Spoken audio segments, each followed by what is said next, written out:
The High Council of the Galactic Concordat was a place of light, art, and refined cruelty. It was a massive, crystalline structure floating in the upper atmosphere of a gas giant, a testament to the mastery of gravity and energy that the elder races possessed. Here, the Cathar Empire held court. They were a species of insectoid conquerors, six-limbed, chitin-plated, and arrogant beyond measure. They had ruled their sector for 3,000 years, crushing dissent with plasma lances and shielded dreadnoughts that shimmered like jewels in the void. Standing before them was Ambassador Elias Thorne of the Terran Union. He looked small. In the face of the Cathar High Warlord, Vrax, who stood nearly 3 meters tall and glittered with gold-infused carapace augmentations, Elias looked fragile. Soft skin. No natural armor, no claws. Just a human in a charcoal synthetic suit, holding a datapad. "You petition for a ceasefire?" Warlord Vrax clicked, the sound resonating through the translators with a sneering, metallic overtone. "After we incinerated your colony on Vega Roman 4, you come here not to declare war, but to beg for us to stop." Thorne adjusted his glasses. His hand did not shake, though the entire chamber was filled with the chittering laughter of 100 alien species who were subservient to the Cathar. "We do not beg, Warlord. I am here to issue a warning. The Terran Union requests that you withdraw from the Vega sector immediately and pay reparations for the 3,000 lives lost. If you do this, we will consider the matter closed." The laughter grew louder. It was a cacophony of mockery. Vrax leaned forward, his mandibles flaring. "You act as if you have a choice, mammal. Your ships are blocks of crude steel. Your weapons are chemical explosives. You rely on combustion and kinetics, while we harness the stars themselves. You are primitives who stumbled out of your gravity well by accident." Vrax tapped a command on his throne. A massive holographic display filled the center of the room. It showed a live feed of another human border world, Proxima Centauri b. A Cathar battle group was already in orbit.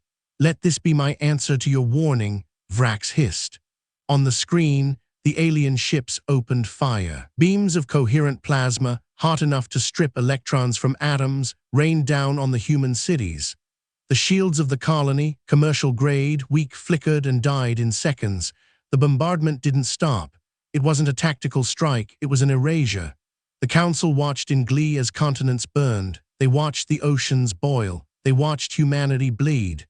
Ambassador Thorne watched too. He didn't scream. He didn't cry. He simply tapped a command onto his datapad. Locking the file, he looked up at Vrax, his eyes cold, devoid of the fear the warlord expected. "Very well," Thorne said softly. His voice cut through the laughter. It was the tone of a man closing a book he didn't enjoy reading. "We tried to do this the civilized way. We tried to follow your laws, but you have mistaken our restraint for weakness." "Leave," Vrax barked. "Go back to your mud bowl and tell your leaders that the Cathar are coming for Earth next." Thorne turned and walked out. He didn't run. He walked with a rhythmic, heavy cadence. As the doors sealed behind him, Vrax laughed again. Soft, he spat. "They will be dust within a cycle." They didn't know. They couldn't have known. For 6 months, the galaxy heard nothing from Earth. The Cathar Empire expanded, taking system after system. They found human outposts abandoned. They found mining stations scuttled. They assumed the humans had fled, scattering into the dark void to hide like vermin. The Cathar propaganda machine spun tales of the great Terran rout. They celebrated their supremacy. They grew fat on the resources of the abandoned human worlds. Then came the day of black suns. It started in the Cathar home system. The sensors of the orbital defense grid, the most advanced in the galaxy, picked up a gravitational anomaly. It wasn't a ship coming out of hyperspace. It was mass. An impossible amount of mass. "Sensor malfunction," the defense officer queried, tapping his console. "Readings indicate a displacement of spacetime equivalent to a small moon, but there is no energy signature, no shield harmonics, no engine trails." "Visual," the commander ordered. The main screen of the Cathar orbital fortress flickered to life. At the edge of the system, past the gas giant perimeter, Space seemed to be tearing open. But it wasn't the graceful blue swirl of FTL drives the galaxy was used to. It was a violent red rupture. Space was being forced apart by brute force. From the tears emerged the ships. They were not the sleek artistic curves of the Cathar. They were not designed for elegance. They were monolithic slabs of hyperdense alloy painted in a light-absorbing matte black that made them look like holes in reality. They were massive, some upwards of 20 kilometers long. They didn't glide, they prowled. Their engines didn't hum, they roared with the fusion of contained stars, spewing exhaust trails of radioactive fire. One ship, 10, 50, 500. The alarm klaxons on the Cathar fortress began to scream. "Hail them," the commander shrieked, his carapace trembling. "Demand their surrender." A communication channel opened. It wasn't a visual feed. It was audio only. A voice, synthesized and deep, reverberated through the command deck. It was a voice that sounded like grinding metal. "This is Admiral Halloway of the Terran First Fleet. You were warned. Target the lead vessel," the commander ordered. "Fire the plasma lances, burn them from the sky." The Cathar defense grid unleashed hell. Beams of energy that could slice through moons lashed out across the void, striking the lead human dreadnought. The Cathar crew cheered, waiting for the explosion. But there was no explosion. The beams hit the black armor and dissipated. The hull glowed cherry red for a moment, then cooled. "Report," the commander screamed. "Sir, their armor, it's not standard alloy." The science officer cried out in terror. "It's ablative density plating, layers of tungsten and neutron degenerate matter. They aren't shielding against the energy, they are just absorbing it.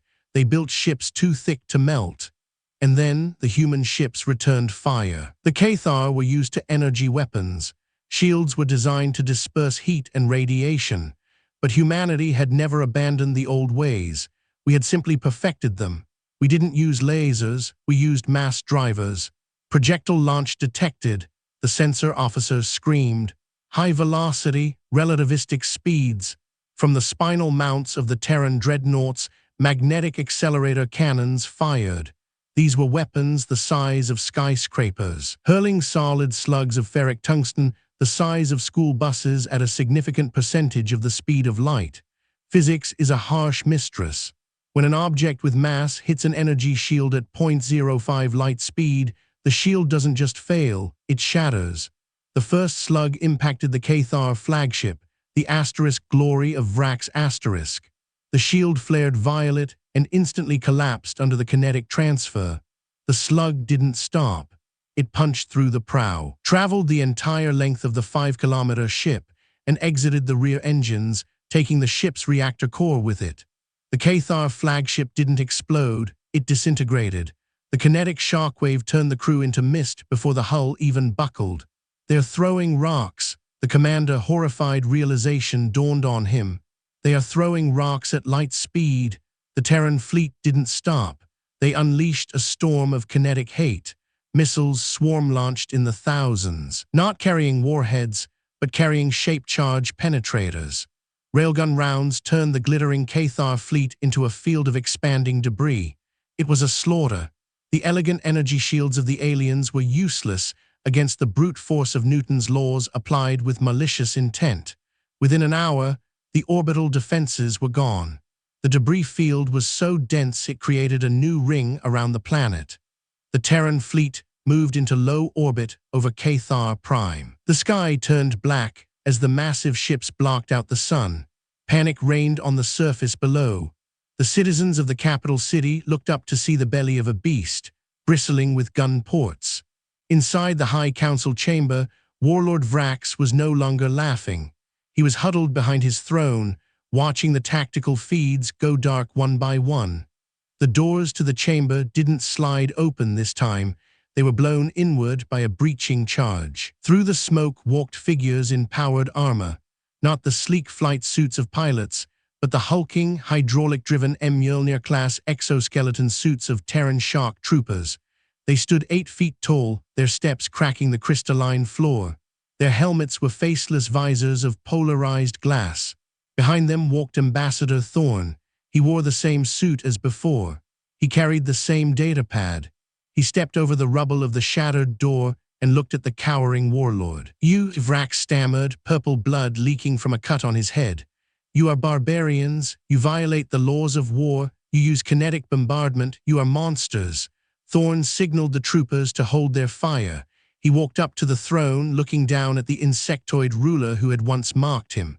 "We are not monsters, Vrax," Thorn said calmly.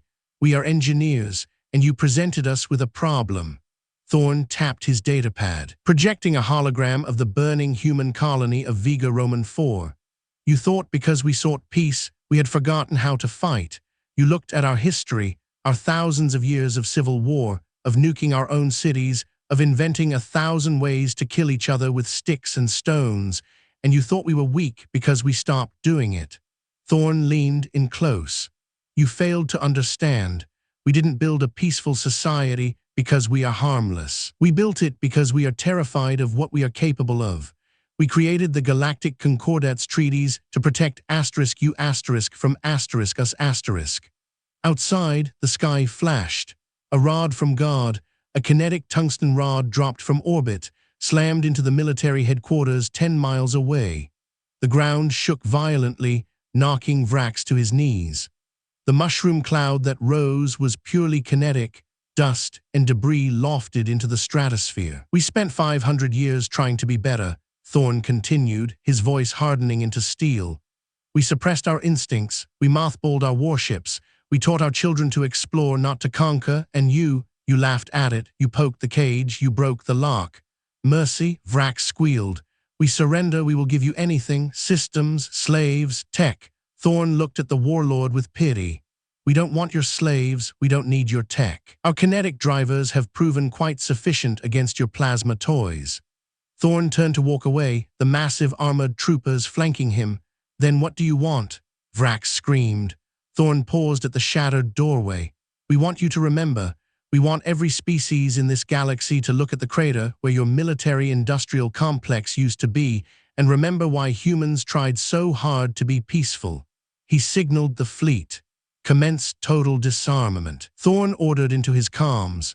"Target all military infrastructure, shipyards, and weapon foundries. Leave the civilian centers, but break their sword arm. Break it so badly it never heals."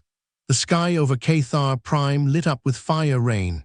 The Terran fleet didn't glass the planet. That would be wasteful. Instead, they surgically dismantled the Cathar civilization's ability to wage war. Every factory, every barracks, every spaceport was flattened by precision railgun strikes. It took 3 days. By the time the Terran fleet jumped back into the dark void, the Cathar Empire was no more. They were still alive, but they were no longer a power. They were a ruin, left to rebuild in the shadow of the lesson they had learned. The galaxy watched in horrified silence. The species that had mocked the humans, who had called them soft and primitive, now spoke of them in hushed whispers. They realized the terrifying truth that Vrax had learned too late. Humanity wasn't peaceful because they were prey. Humanity was peaceful because they were the apex predator and they had been trying to be gentle. Now the treaties were signed not with ink, but with the memory of the Black Suns. And whenever a Terran diplomat walked into the council chamber, the laughter died. The galaxy didn't love humanity. They didn't understand humanity. But by the void, they feared us.